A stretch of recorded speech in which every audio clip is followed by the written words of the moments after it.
Putting a little flour to smoothen it out. We're going to do something which is called like a window effect. When the dough is properly mixed, it'll create a window. Okay? Mixing by hand, you're going to get a rough window, but when you can get that thin, if you can see, it's like you can take it with your fingers and you can spread it out and you can make like a thin, pliable sheet. And it's a little undermixed, but this is very good for hand mixing. And that's when you know that the dough is pretty much at the stage of completion in mixing it. So just what you're going to do is just bring it, now you got that ball effect. If you know that if there's something wrong, if you don't have enough flour or you have too much water, what's going to happen is you're not going to have this ball effect. It's all just going to be one gooey blob.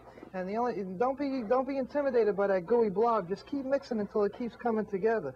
But this dough is very smooth and it's to the point where it's ready to set and rest now. Okay, take that ball out. Look at that.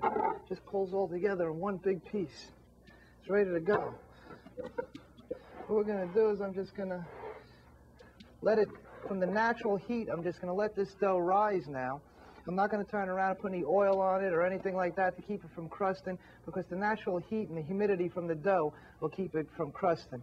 But then again, it all depends on, going back to the formula, your room temperature. If you have a cold, frigid room, you're still going to wind up getting crusty. So what you're going to want to do is you're going to want to pack your towel down tight around it and keep it nice and warm. Going back to that formula, is that with the room we've gone through we've touched bases with all parts of that formula. The friction, we developed the friction and we developed more heat in the dough through mixing it by hand. The water temperature was cool enough to resist the friction to bring it to a perfect temperature. And then you also have your flour temperature, which was, your flour was dry. It was a room temperature, but it was dry, so we added a little bit more water to bring the dough to the right consistency.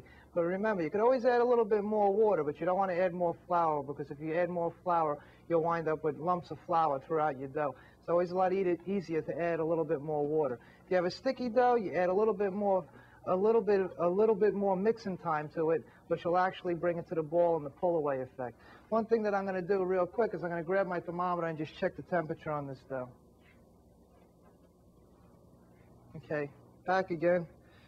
Take your thermometer, and if you stick it into a dough, any home thermometer, a turkey thermometer, or anything like that will give you the temperature of the dough. I'll show you. I don't know if you can really see it on the overhead, but this dough is basically a perfect dough. It's 79 degrees. Anywhere from 78 to 79 degrees is a perfect dough. What we're going to do is we're going to put a little blanket on them. We're going to put them to bed for 45 minutes, and we'll come back and we'll show you the next procedure